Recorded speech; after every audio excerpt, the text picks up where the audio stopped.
Every night at precisely 3 p.m., he appeared. Old sneakers, a faded jumpsuit, a janitor's cart with one wheel that always squeaked in protest, and silence. The kind of silence that comes not from apathy, but from experience, from having once spoken too loudly in a world that refused to listen, from knowing that some people only see what they want to see. At Baker, Knox, the legal powerhouse of downtown Chicago, the air smelled of ambition, of cologne, leather briefcases, and the sweat of junior associates trying to outwork each other. They noticed their reflections in glass walls, their names on door plaques, but not him. Elijah Brooks. They knew the name printed on a plastic bag, but they didn't know the man. To them, he was a shadow, a background figure, the one who swept up after their 12-hour shifts, mopped their coffee spills, and pretended not to hear their jokes echo down the marble hallways. "Yo, Elijah, don't forget the break room this time. Coffee stains again. What's the point of reading law books when you're pushing a mop? Somebody get Mr. Clean to file my deposition." They laughed. Elijah didn't.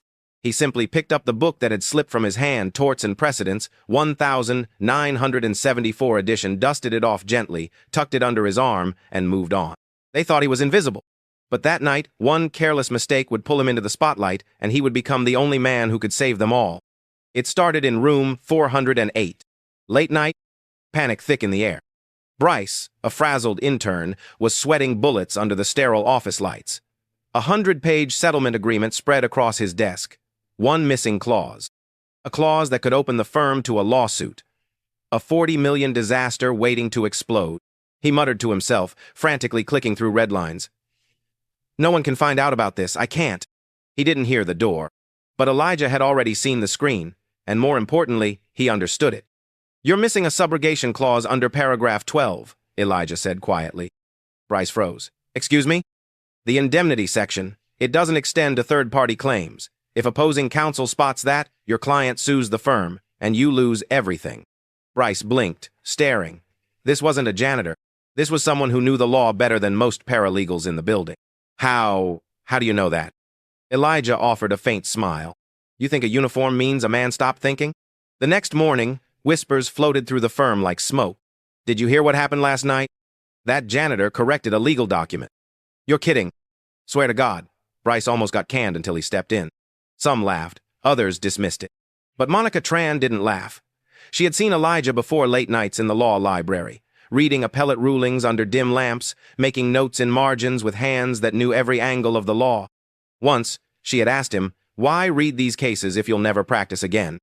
Elijah had looked out the window for a long time before replying, "Sometimes, remembering who you were is the only way to not forget who you are." Later that week, Monica found an old case file in a dusty box near the basement records room.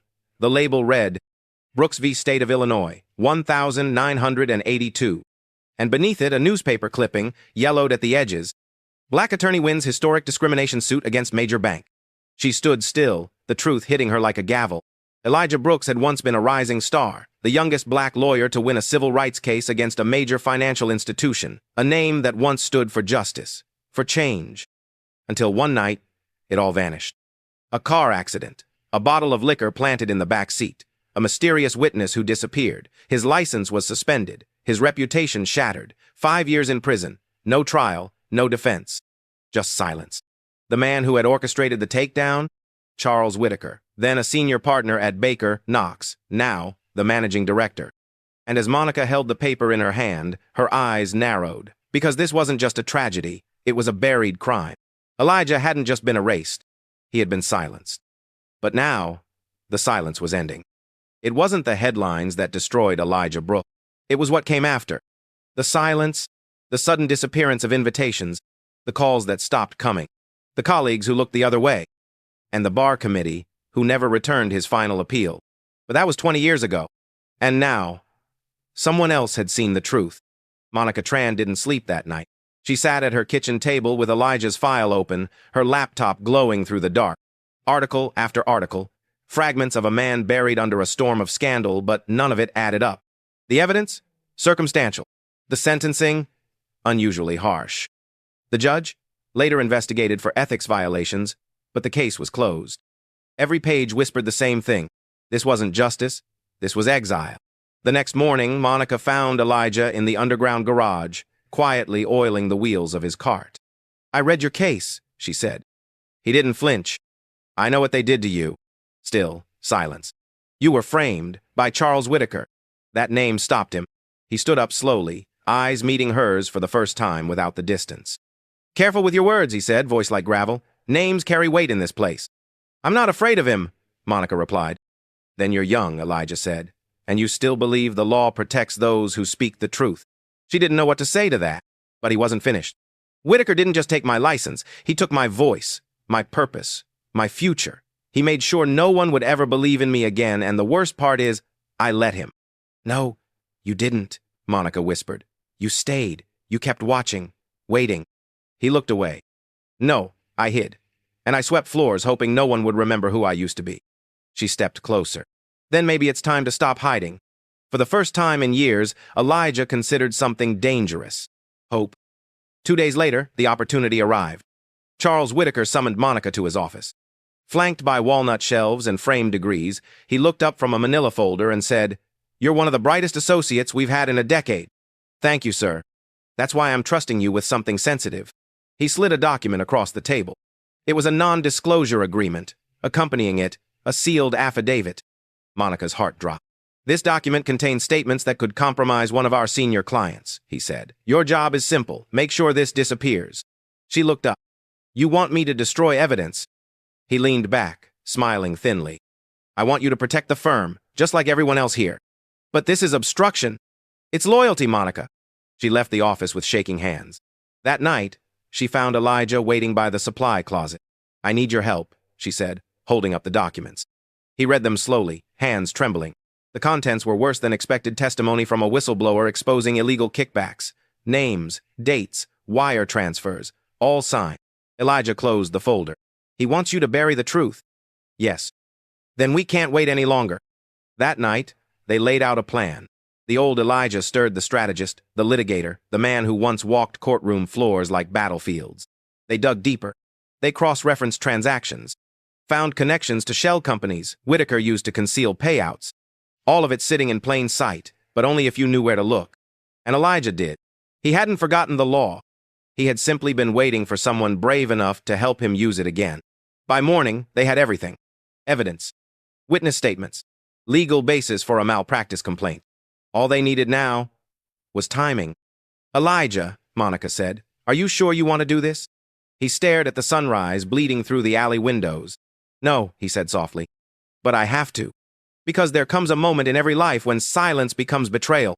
And for Elijah Brooks, that moment had arrived. It started with an emergency board meeting. Unscheduled, unexplained, uncomfortable. Executives in tailored suits whispered behind glass walls. Paralegals scrambled with notepads. A sense of unease drifted through the firm like smoke before a fire. Inside the conference room, Charles Whitaker adjusted his cufflinks. Calm, composed, calculated. Until the door opened, and Elijah Brooks walked in. But this wasn't the janitor they were used to ignoring. He wore a navy suit, crisp white shirt, polished shoes that echoed with every step, and in his hand a manila folder, thick with truth. The room went still. Excuse me, sir, this meeting is exactly where I'm supposed to be, Elijah said. He turned to the board. My name is Elijah Brooks. Bar number 3987, IL, suspended, not disbarred. Today, I am reinstating myself not in title, but in purpose. Gasps. Whitaker sat forward. This is absurd. Who let him in?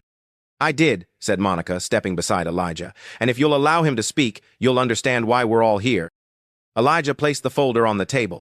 Inside this file are sworn statements, financial records, and evidence of systemic malpractice, obstruction, fraud, conspiracy. He let the words hang. Specifically involving one Charles Whitaker. The silence cracked. A senior partner reached for the folder. Another flipped through the first few pages. Wire, transfers, shell companies. A whistleblower's sealed affidavit never submitted because Whitaker had buried it. This is slander, Whitaker snapped, rising from his seat. It's truth, Elijah said calmly. You framed me 20 years ago to silence me. You used a planted witness and fabricated evidence to eliminate a threat to your rise. You were reckless, Whitaker shouted. You put the firm at risk.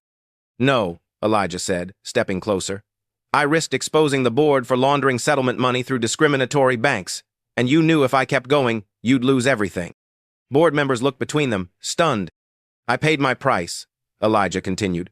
5 years in prison, a career gone, a name buried. But now it's your turn to answer. Whitaker laughed bitterly. You think this will bring you justice? You think this firm will rally behind a janitor? And that's when Bryce stood up. I will, he said. Then another voice. I will too, said Ava, a junior counsel. Then another. And another. Until half the room was standing not for the janitor, but for the truth. Whitaker's voice dropped to a whisper. You have no authority here. But I do, said a voice from the doorway. Everyone turned. The State Bar investigator stepped in, flanked by 2 officials. We received a formal ethics complaint with supporting evidence this morning. Mr. Whitaker, you'll need to come with us. It was over. Not with a bang, but with a breath. A long, final exhale from a man who had waited 2 decades to be heard. Whitaker was let out in silence. No applause. No shouts. Just the weight of truth settling over the room like dust after demolition. Later that day, the firm quietly updated its website. Charles Whitaker removed. Elijah Brooks listed under Special Counsel, Legal Ethics Advisory. He didn't ask for back pay or revenge. He asked for something else. A nameplate. 1 line. Elijah Brooks, Defender of Integrity. And from that day forward, he walked those same hallways. But no longer with a mop. With purpose. The man they mocked had become the man they turned to. Because when lies fall, only truth stands tall. 3 days after Charles Whitaker was escorted out of Baker Knox, the headlines exploded. Legal titan falls in ethics scandal. Whistleblower case reopened, exonerated janitor at the center of it all. But Elijah Brooks didn't care for the headline. He had read them before, the kind that praise you one day and bury you the next. He sat quietly on a bench across from the courthouse, the same building where, 20 years ago, a judge had stripped him of everything but his name. Now, that name was returning not as a footnote in someone else's victory, but as a chapter that refused to end in silence. Across the street, a group of young interns rushed by, whispering. That's him, one murmured. The guy who took down Whitaker. No, that's Elijah Brooks, the guy who never gave up. And in that moment, something shifted. Not in the world, but in Elijah. That night, the partners held an emergency restructuring meeting. New leadership, new culture, new name. Monica Tran, the youngest woman ever nominated to the board, stood at the podium. We forgot what this firm was meant to be, she said. We buried integrity under ambition, but today, we rebuild. In the back of the room, Elijah stood quietly. He didn't speak. He didn't need to. His presence said enough. Later that week, an envelope arrived at his small South Side apartment. Inside, a reinstatement letter from the Illinois State Bar, and something more, a handwritten note. Mr. Brooks, you remind us what the law is meant to be, not a weapon, but a light. Welcome back, Judge Ellen Carter. But Elijah didn't return to courtroom. Not yet. He returned to a church basement on 76th Street, a place he once taught legal basics to kids with no hope of affording law school. A room with squeaky chairs, dusty chalkboards, and hearts still learning how to dream. He picked up a piece of chalk, wrote 1 word on the board, truth, then turned to the dozen teens in folding chairs. My name is Elijah Brooks, he said. I used to think the world would always see me as what they made me. But then I remembered, the only label that matters is the one you choose for yourself. A pause. I chose truth. The kids leaned in, because this wasn't a speech, it was a beginning. Meanwhile, at Baker, Knox, now renamed Brooks Tran LLP, the plaque bearing Elijah's name was placed on the lobby wall. Not at the bottom, but next to the founders.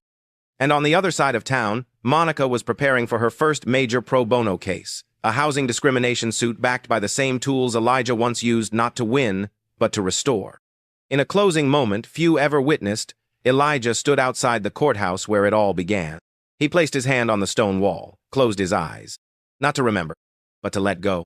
Because some stories don't end with revenge. They end with redemption.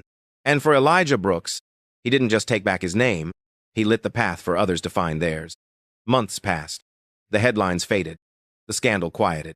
And Baker, Knox, now Brooks Tran LLP, became a different kind of firm. They stopped chasing headlines, started chasing truth. Elijah never returned to a corner office. He didn't want one. Instead, he built a legal aid clinic in the heart of the South Side. No marble floors, no espresso machines, just folding tables, donated printers, and people who still believed justice belonged to everyone. One afternoon, a boy walked in. Skinny, nervous, holding a traffic citation and a college rejection letter in the same hand. I don't belong here, he said. Elijah looked at him gently. Neither did I, he replied. Until I did. The boy sat down. Sometimes. That's all it takes. Not a miracle, not a judge's ruling. Just someone who remembers what it's like to be invisible and chooses to see you anyway. Across town, Monica led the firm's new mentorship program. She hung a framed quote in the conference room, right under the firm's new mission. The law doesn't belong to the powerful, it belongs to the persistent. No one knew who said it first, but everyone knew who it was about. In the end, Elijah didn't rebuild his reputation. He rebuilt something bigger.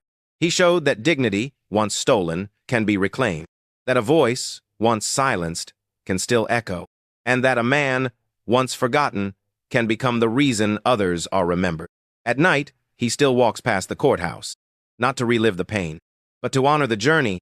He watches the streetlights flicker on, hears the hum of the city breathing, and he smiles, because justice doesn't always wear robes. Sometimes it wears old sneakers and walks with quiet grace long after everyone else has stopped looking.